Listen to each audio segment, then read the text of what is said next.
आज मैं आया हूँ चिराग दिल्ली में और आप मेरे पीछे देख रहे हैं ये है ख्वाजा नसीरुद्दीन महमूद चिराग दिल्ली की दरगाह, जहाँ पर लोग अपनी मर्ज़ी से नहीं, जिसे ये बुलाते हैं वही यहाँ पर आता है। और कहा जाता है जब बाबर ने हिंदुस्तान के ऊपर जब हुकूमत कायम करी थी तो उनने दिल्ली की सारी दरगाहें जितनी भी थी सबको विज़िट करा था, लेकिन ये वो दरगाह थी जहाँ पर बाबर भी नहीं आ पाए थे, क्योंकि जिसे ये बुलाते हैं ना वही लोग यहाँ पर आते हैं। तो आते हैं अंदर। जब बाहर से एंट्री करेंगे तो आपको यहाँ से आना पड़ेगा और ये है ख्वाजा साहब की दरगाह। अभी मैं आपको पूरा यहाँ का दिखाऊंगा, पहले यहाँ का दिखा देता हूँ, फिर ख्वाजा साहब के बारे में और बात करेंगे, उनके इतिहास क्या था और वो उनका नाम चिराग दिल्ली कैसे पड़ा था, वो सब आपको इस वीडियो में शेयर करेंगे आपसे। तो ये जो दरगाह है ये है ख्वाजा साहब की दरगाह। दोस्तों, ख्वाजा साहब का जन्म जो हुआ था वो अयोध्या में हुआ था। कहते हैं 9 साल की उम्र में इनके वालिद का इंतकाल हो गया था और ये बचपन से ही है ना कुछ इस टाइप के थे, जैसे कि कम खाना, कम बोलना, जंगलों में निकल जाना, पेड़ों पे सो जाना, सूफी लाइन होती है। तो कहते हैं जब ख्वाजा साहब जब 43 साल के हो गए तो कुछ ऐसे लोगों की तलाश थी जो उन्हीं की तरह हों। तो दिल्ली में एक नाम हुआ करता था हज़रत निज़ामुद्दीन उस दौर में, तो वो उनका नाम सुन के अयोध्या से दिल्ली आए और कहते हैं जो बीच में जो सराएं बनी हुई थी उनके रास्ते रुक रुक के दिल्ली आए थे और हज़रत निज़ामुद्दीन औलिया की खानगाह में पहुँचे। तो इन्हें देख के हज़रत निज़ामुद्दीन औलिया ने इनको अपनी खानगाह में जगह दे दी, एक कमरा दे दिया और ये वहाँ पे इबादत करने लगे।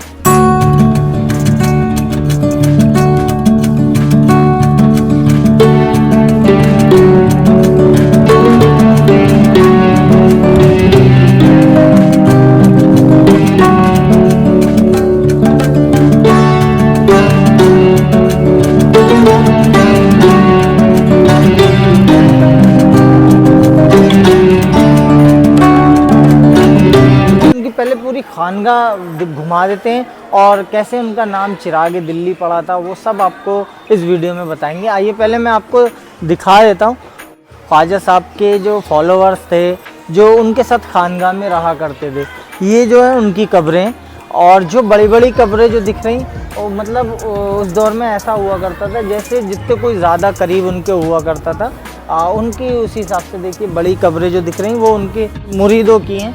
तो आइए मैं थोड़ा सा और दिखाता हूँ आपको। ये साहब कब्रें देख रहे हैं, ये पूरी फॉलोवर्स थे, ये उनकी कब्र है, एक ये है और बाकी भी बहुत सारी कब्रें हैं यहाँ पर जो मैं अभी आपको और दिखाऊंगा। साहब का जो नाम चिराग दिल्ली पड़ा था वो किस्सा कुछ इस तरीके का था। जो उस टाइम पे जो रूल कर रहे थे गयासुद्दीन तुगलक कर रहे थे और उस टाइम पे मंगोलों का बहुत खतरा था। तो गयासुद्दीन तुगलक ने एक किले का निर्माण करा था जिसे आज भी आप देख सकते हैं जाके, जो तुगलकाबाद का किला है। तो कहते हैं कि उसी दौरान एक बावली का निर्माण होना था, क्योंकि उस टाइम पे पानी की बहुत शॉर्टिंग हो रही थी। तो कहते हैं उस बावली का जो काम सुपरवाइज़र बनाया था वो हज़रत ख्वाजा साहब को बनाया था और उनकी देख रेख में वो बावली का काम हो रहा था।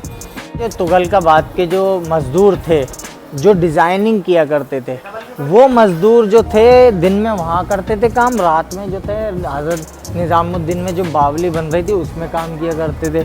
तो कहते हैं कि वो रात में जब काम करते थे तुगलकाबाद के किले में वो दिन में सोया करते थे, क्योंकि उनकी नींद पूरी नहीं होती थी, वो सो जाते थे। तो जो थे गयासुद्दीन तुगलक, बंगाल में एक बगावत हो रही थी उसे कोई चलने गए हुए थे और जो उनका जो सुपरवाइज़र था ने ही गयासुद्दीन तुगलक को शिकायत करी कि जो मज़दूर रात को बावली में काम कर रहे हैं और दिन में किले में आके सो रहे हैं। तो उस दिन तुगलक ने ऑर्डर दिया निज़ामुद्दीन औलिया का तेल बंद करवा दो और ना जलेंगे चिराग और ना होगा वहाँ पर काम।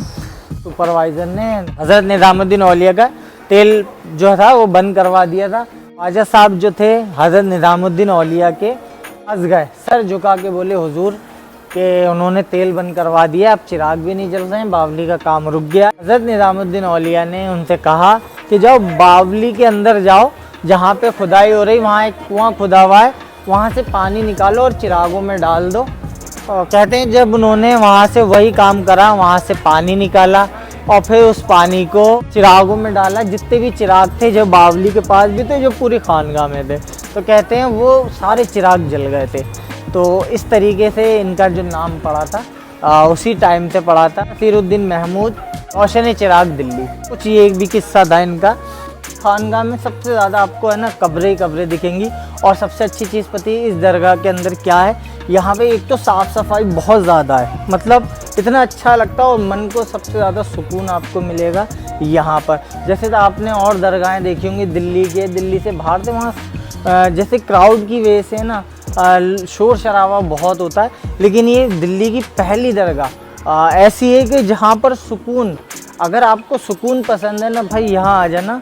और जब से मैं यहाँ आया हूँ ना, और यहाँ से मेरा जाने का मन भी नहीं कर रहा, यानी कि इतना सुकून है यहाँ पर और काफ़ी अच्छा लग रहा है। और जैसे मैंने अभी आपको बताया था कि ख्वाजा साहब जिसे बुलाते हैं ना वही यहाँ पर आता है, तो आज मुझे यहाँ आने का मौका मिला है, तो हो सकता है ख्वाजा साहब ने मुझे भी यहाँ बुलाया, तो इसलिए मैं आया हूँ। और इसीलिए कहा जाता है जिसे ख्वाजा साहब बुलाते हैं, हज़रत बुलाते हैं, वही यहाँ पे आता है। ख्वाजा साहब बुज़ुर्ग हो गए थे, तो यही वो कमरा था उनका जहाँ पर वो रहा करते थे, यहीं पे वो इबादत किया करते थे। और यहीं पे जैसे ये मैंने अभी आपको तख्त भी दिखाया था, यही वो तख्त था जिस पे वो लेट के इबादत भी करते थे और सो भी जाते थे। और जैसे कहते हैं कि जितना ही बड़ा नाम होता है उतने उतने दुश्मन हो जाते हैं, तो एक शख्स था जो उनका बहुत बड़ा दुश्मन था और मुझे इसका नाम ध्यान नहीं आ रहा। कहते हैं ख्वाजा साहब इसी पे सो रहे थे, तो उनने 10 बार खंजर से वार करा था इसी जगह पे, इस कमरे में। तो कहते हैं ख्वाजा साहब का है ना उफ तक नहीं करा था उन्होंने, ये तख्त था और ये वही कमरा था उनका। तो कहते हैं जब वो ख्वाजा साहब का जो ब्लड था, खून था, वो कमरे से जब बाहर गया था, जो उनके मुरीद थे, जब उन्होंने देखा कि ख्वाजा साहब के कमरे से खून आ रहा है, तो उन्होंने आके देखा तो वो जो था शख्स जिनने उन पे वार करा था उसे फिर पकड़ लिया गया। तो कहते हैं तो उसे मार रहे थे, तो ख्वाजा साहब ने ही लोगों को रोका। इस शख्स ने उनके ऊपर हमला करा था, उससे भी पूछा कि तुमने मुझ पे इतने वार करें, कहीं तुम्हारे हाथ में कोई चोट तो नहीं आई। तो कहते हैं ये बात सुन के जो हमलावर था वो भी रोने लगा था। ख्वाजा साहब के कुछ ऐसे किस्से हैं। और जब उस टाइम पे है ना, जब ख्वाजा साहब बुज़ुर्ग हो गए थे, तो उस टाइम पे जो रूल कर रहे थे वो फ़रोश तुगलक कर रहे थे। तो फ़रोश तुगलक भी इस खानगाह में आ गए थे जब ख्वाजा साहब के ऊपर हमला हुआ था।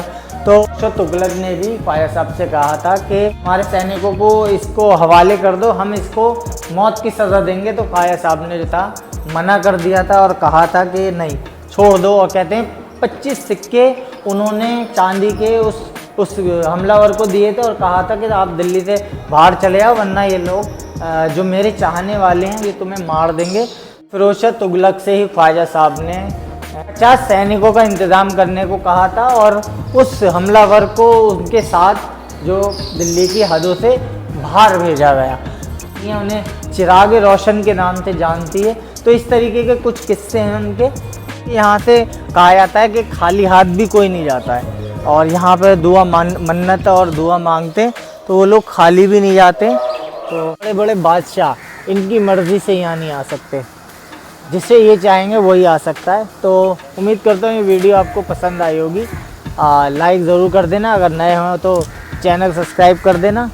और चलते हैं, बाय, अल्लाह हाफिज़।